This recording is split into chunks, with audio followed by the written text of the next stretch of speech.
Matt, where are you perhaps further along defensively than maybe you anticipated 3 games into the season? Yeah, you know what? That's a great question. We got some stuff in last week. I would say that I was glad to be able to get in and kind of get out there and practice. But our guys are doing an unbelievable job, I think, with the installations and the learning and the different pieces and putting that all together. I just can't give enough credit to the way that they've gone after this and studied and learned and practiced and improved. What's really been great is, we'll put things in, and sometimes you put things in and you're taking a look at it and you're like, I'm not really sure if I like that or not. And then they're kind of like, hey, let's give it one more look. And they've fixed it, or they've made you feel more comfortable about those calls, which I love, like that ownership that they've been able to do with some of the stuff that we've done. So it's been pretty good. Pretty good. Yep. We'll go over here. Kellyanne Stitz, WSYX. Just heading into the bye week, looking at the last 3 weeks, the defense has played very well, but what's the focus this week as you guys get ready to go on the road to Washington? Yeah, so exactly right. We got to go on the road now. We have a whole operation there that'll be a little bit different than what we're used to communication-wise, and then certainly, Washington being in their home stadium and having that advantage for their offense, so that gives us some different challenges. And certainly just, this teams get better each week, and Washington will be, the next best team that we face in their offense. And, Coach Fish does a great job. Jed does a great job with that unit, their quarterback and their skill players and the running game and all the things that they present from a problem standpoint. I think they're tops, in college football and a lot of offensive stats. So he's a great coach. They got really good players. This is a huge challenge for us, the travel and kind of the change of schedule. We finally kind of getting on like a normal schedule here in season. It's been nice to be home. I really enjoy our crowd. I enjoy our fans a lot. That's a big advantage for us. And so if they can travel and get out there as much as possible, that'd be awesome. I'm all for it. Tony Gerben, Buckeye Huddle. Matt, when you got a guy like Caleb who can do all of these different things, he needs a running mate that can handle all of the stuff he's not doing. What makes Jalen McClain that kind of guy, and what kind of potential do you see for him? Yeah, Jalen, I think, really has followed along with Caleb in the communication. That's the biggest piece, with the safeties. They got to talk back and forth. And depending on if you're playing, middle field closed coverage or split safety coverage, there's a lot of communication that goes outside from that position and then towards the front. And I think that, just learning how Caleb approaches the game, Jalen's really done a good job of kind of following that model. And, it's always good when you have a great player in front of you and you do what he does. That usually helps you out a lot. But I think those two and their chemistry together, along with the linebackers, those are our main communicators. And Lorenzo's in there too a little bit, because he's kind of moving positions and tied into the middle of the defense more with the communication. I think those guys, those three in the back end, along with like Sonny and Arvell and Peyton, tying that to the front, it's been really good. I think that you see it in the meetings a lot. When we talk in the meetings and we have that conversation in the meeting room, then you feel confident when you go out on the field, you'll be able to get that communication done in the moment. Pat Murphy, 24/7 Sports. Matt, the NFL, I don't think you have 70-0 games very often, or games where you can get as many guys in. How much of an adjustment has it been for you to try and coach off of games like that, where guys are getting away with maybe some things they won't down the road, as opposed to the NFL, where every week is a major challenge? Yeah, I think that's a great point of we've got to just be consistent with what we're coaching and what we're asking the guys to do, and the coaches have done a great job of that, and the players want that too.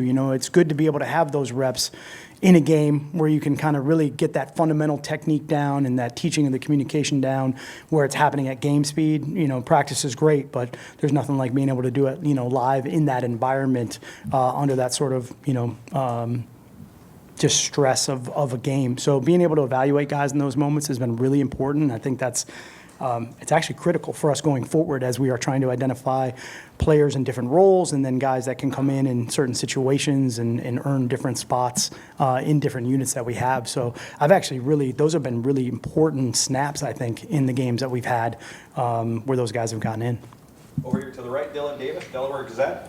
Having a guy like Caleb McDonald and what he's able to do that big, play with that kind of motor, what does that do to free you up in the back end and what you want to do there? Yeah, you love to be strong in the middle of the defense, and he is strong in the middle of the defense. He's right there, right in front of the center, right in front of the quarterback. And I think offensively, you're trying to figure out, okay, how do we get around this? That's the biggest thing. So that's a key piece for us. He's done a great job, I think, of really improving and showing just how big he can play inside. And sometimes what that does to a defense is it actually allows you to push your defense out a little bit more. Kind of went through that in some of the other nose guards that I've had or, interior guys that I've had where guys maybe can widen out some alignments. They can play a little bit off and deeper because it's going to be it's going to take the play a little bit longer to get to them when you have that ability inside. So I think he's done a great job, but I think those other guys really, Will Smith showed up. He had a couple really good plays, and Edric does a good job inside, and Taiwan. Those guys have all really kind of every single week gotten a little bit better with that technique. I think,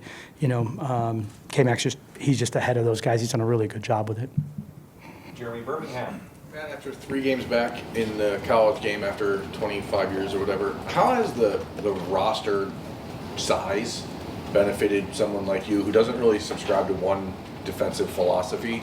How valuable has it been to just be able to tinker with any variety of formations or players that you want? Yeah, it's been fun having that many pieces, that much depth, and we have young guys in those positions too, but being able to put out different sub packages or different base packages and put some of those guys in those positions has been really good.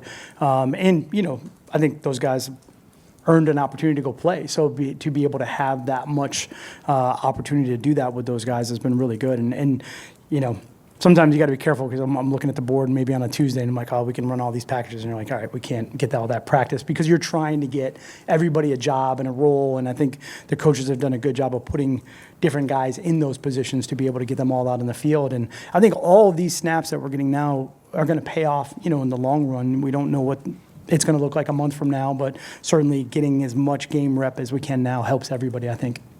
Bill Rabinowitz. I don't think we've talked to you since beginning of the season. What went into the decision for you to stay on the field as opposed to the booth? Yeah, I've always been on the field calling the defense. And all the coordinating years that I had, I feel that being down on the field is good from a communication standpoint, talking to the signal callers. Guys do both. Some guys are upstairs and it's much calmer. It's a different atmosphere. You can see the game. You got to have great eyes upstairs, when you're downstairs. But what's interesting for me in the college game is the video. That's really crazy. We have the iPad, the tablets you can see the whole play. It's like the entire video. I actually think this one got me the other day. I was swiping through and I'm like, it was probably a bad play or whatever. I'm trying to correct and all of a sudden the TV copy and there's my daughter on this. I was like, what the heck is going on? I was like, trying to swipe through that. I was like, all right, wait, next. But that's really been cool, to be able to have the full play and to be able to adjust because you can really get all of that. So in the series, it's real important to have the eyes upstairs because you're kind of trying to correct as you go. But when you get to the sideline, to be able to see that full video really makes it great down on the field. And then I can talk to the players and I can see how they're feeling. And when we make adjustments, maybe I'm looking at a guy and I'm like, hey, are you okay if we go to this call or maybe this disguise or this look? And if you're getting the double blink, you're going, all right, never mind, move to something else. So you can just kind of get a better feel for how they're feeling about maybe some of the stuff that you're trying to do during the game. Cameron T. Robinson, The Athletic. Matt, I think there's a lot of talk over the offseason about depth on the defensive line, and you mixed up a lot of fronts. What about that group lends itself to you being able to be so creative with them up front? Yeah, one of the big things during the spring that was really good was just I was able to observe and watch the different skill sets that everyone had, and with the defensive line, Coach Johnson does an unbelievable job of coaching these guys. They all have maybe a little bit of different things they do well and things that maybe you don't want them, positions you don't want them in. And by being able to use multiple fronts and different looks, I'm trying to just get them in the best possible position to do what it is they do well so they can go play fast and aggressive. So using that variety, I think, hopefully is helped them as they're building their fundamentals and their techniques to be in positions that are advantageous for them. And like I said, Coach Jay does a great job of we've put a couple different looks out there front-wise, and he's just been able to get them all lined up and get them ready to go, and the communication and the techniques and all that stuff. So he's done a great job with those guys. Bill Landis. Matt, when you have a guy like Arvell, who I don't know if he is your best pass rusher, he's certainly one of them, but he's also really good at being a spy. How do you balance putting him in both of those roles? And is there anything that's advantageous when the guy who can pass rush is also your best spy in terms of being unpredictable to the offense? Yeah, Arvell has a skill set that he can do a lot of things really well. Early in the game, he had a nice pass breakup too. He can run and he's really long, so he can cover those guys. And just trying to put a little bit of uncertainty in the offense to figure out what exactly is he doing on this play. I think that's the biggest thing that you can do with guys that have that multiple ability, on the field. Pass rush, he's certainly dynamic if you can get him around the quarterback for sure, and he's big and long and can run and chase these guys down. So just continually asking him to do different things. He's done a great job of just understanding that and being put in positions. There's a lot of calls on the field actually where he might be changing some of the assignments based on different looks that we have, and his ability to do that has really been outstanding. So you like those pieces on the field, sure. Stephen Means, Cleveland.com. Just 3 games in, it seems like you found a defined role for Devin as a true freshman in that dime package role. Can you just evaluate what you've seen from him through those 3 games in that role, and do you feel like there's maybe room for him to be able to do more for you as the season progresses? Yeah, I think he's done a really good job of going out there and kind of handling. That's a pressure situation, third down, some of those packages he's gone in, 2-minute, whatever it is. You have to perform. Those are kind of got-to-have-it moments, and I think he's done a good job. There's certainly room for improvement, and he's a young player right now. He's still trying to get all of the different techniques and the alignments, but the communication's been great. Assignments have been really good. He's certainly very gifted athletically and can handle that. So hopefully these snaps that we're building on now can help, him improve as we go forward. And certainly also we're trying to build our depth, to make sure that we have that handled as we go forward, and putting him in that position, in that role, allows us to kind of build on that every single week. So there's things that we're doing in practice that maybe don't show up in the game, where he's getting the game reps to be able to get a good evaluation, maybe just kind of get him that exposure. But during practice, we're having him in some different positions too, where we feel like we're building confidence to be able to do that with him going forward. Deep right, Dan Holt, 11 Warriors. Washington's quarterback's a dynamic runner. What kind of challenge is that, and how much did it help to go against a guy like Parker Navarro this past week? Yeah, it certainly helped to be able to see that style of play. But, getting to Washington, he's very much a little bit almost like Kyler Murray. Like that first step quickness that he has and his ability to get to top speed it's explosive. It's fast. He's quick. He gets out of the pocket, and he's got a really strong live arm. This thing can go downfield. They've got good players to get the ball to. So that's going to be a huge challenge for us. Even when you think, you watch the tape, you think you've kind of got him bottled up, he can get out. And that reminds me a lot, like I said, of Kyler Murray, who just, it's so fast to that first step speed. Like you can go from, get to your top speed in one step. That makes it very difficult for defensive players, especially guys in the front. A lot of times they're bigger, longer, slower. You're trying to rush, or you're trying to play the run game, because he can obviously run with the ball too a certain way. You think you have him leveraged, and then all of a sudden he sidesteps it, and then he's out the gate. So getting a look at that last week was good for us. Live in game, those reps will be valuable, and then it's got to really be next level as we go forward to Washington. Jeff Gilbert, Press Pros. Coach, coach pro guys for so long, coaching college guys.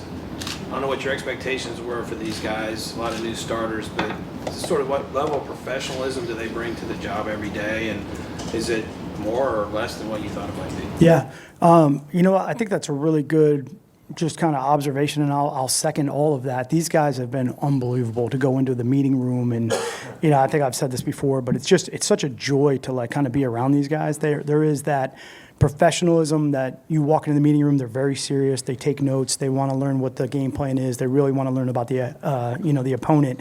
But then there's just that also joy of they are young kids, they have that youthful energy about them. They love the game for the game. It's just all of that stuff being around younger players that just, come out of them. They have fun, they're out there celebrating the 6-7. I don't even know what that is, but my kids know what it is, and they get excited about it. So I love to see that energy and that excitement that they have around each other, and they're young, they're great young men, but in that meeting room and on that practice field, they're as serious as they can be, trying to just be the best players they can be. So it's a great combination, honestly, to be around. It's a lot of fun.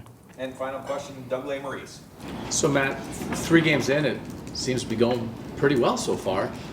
In the end, a new defensive coordinator coming into a new program, that is a big adjustment for players to get used to you and you to get used to them, or you guys all know ball, no big deal, it's fine.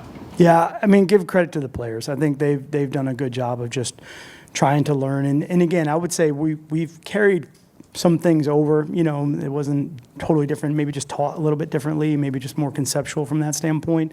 There's a lot of carryover in the coverages and some of the techniques and some fronts, but not fronts that maybe weren't in the packages. We're just kind of utilizing guys in different ways. So I think the guys have just done an unbelievable job of just, being open-minded to trying to learn maybe a little bit different and put the packages together.